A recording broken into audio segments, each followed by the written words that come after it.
अगर आप अपने गोल को अचीव करने के लिए बहुत ज़्यादा संघर्ष करते हो तो इसे देख लो और समझ लो। लास्ट में सिर्फ यही कहोगे कि क्या बात बताई दोस्त, काश पहले पता होता। आपकी आवाज़ यानी आप जो बोलते हो अपने डेली लाइफ में ताकि आपका काम पूरा हो सके। छोटी छोटी कामों के लिए इसका यूज़ तो सभी करते हैं। आम लोगों के लिए सिर्फ ये एक बात करने का जरिया है। आम लोग समझते हैं कि उन्हें आवाज़ इसलिए मिला है ताकि वे किसी को समझ सके और किसी को समझा सके। लेकिन हमें एक बात समझनी है कि जब आप किसी से बात कर रहे होते हो और अचानक वो बंदा कॉमेडी वाला बात कर देता है तो आप हंसने लगते हो, या कोई गलत वर्ड बोल दिया तो आपको बुरा फील होने लगता है। ऐसा इसलिए होता है क्योंकि उसकी बोली हुई बातें आपके कानों के थ्रू आपके कॉन्शियस माइंड तक पहुंचती है।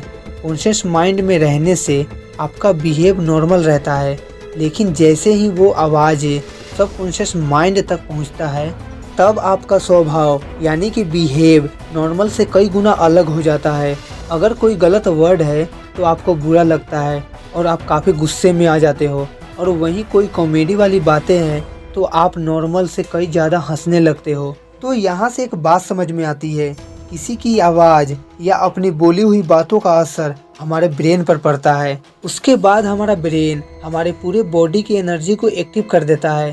तभी तो गुस्से में आकर हम किसी से लड़ने के लिए तैयार हो जाते हैं और एक दूसरे को नुकसान पहुंचा देते हैं। या जब हमें कोई मोटिवेट कर देता है तब हम उस टाइम फुल एनर्जी में होते हैं और उस टाइम लगता है कि मैं सब कुछ कर सकता हूँ। अगर मैं इसे एक लाइन में समझाने की कोशिश करूँ तो हम जो भी बोलते हैं उस इन्फॉर्मेशन का असर हमारे ब्रेन पर पड़ता है, जिसके कारण हमारे अंदर की एनर्जी एक्टिव हो जाती है।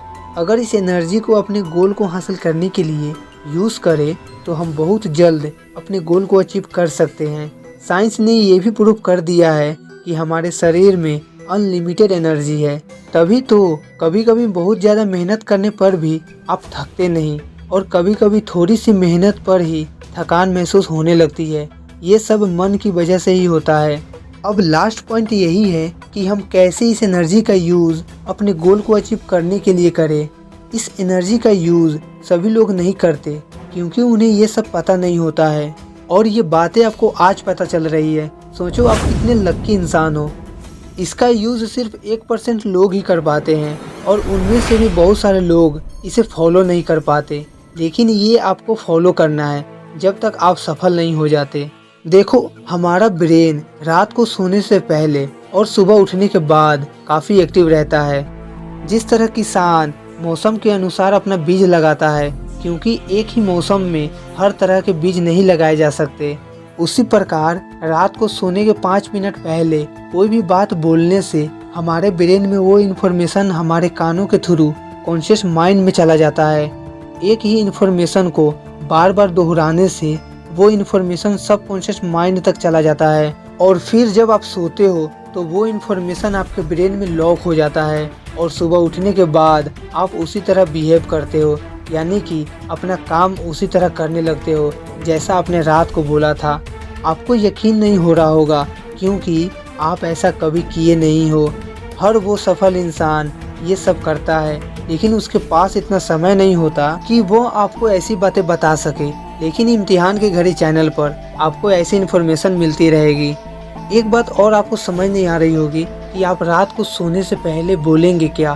तो बहुत ही सिंपल है। जो भी कार्य आप पूरे दिन में करना चाहते हो और आप सही तरीके से नहीं कर पाते, आपको मालूम पड़ता है कि आप गलत कर रहे हो, लेकिन आप अपने आप को कंट्रोल नहीं कर पाते, तो वही सारी बातें आपको रात के समय और सुबह उठने के बाद बोलनी है। लेकिन पहले 5 मिनट मेडिटेशन करके ही करें। आप इसे कम से कम 21 दिन तक फॉलो करें। आपको यकीन नहीं होगा, 21 दिन बाद आप काफ़ी चेंज हो चुके होंगे, लेकिन रेगुलर करना है। तो उम्मीद है इस वीडियो की इन्फॉर्मेशन आपको सही से समझ आया होगा। आपके पास अभी समय हो तो साइंस के अनुसार 21 दिन का रूल क्या है इसे ज़रूर देखें। जय हिंद, वंदे मातरम।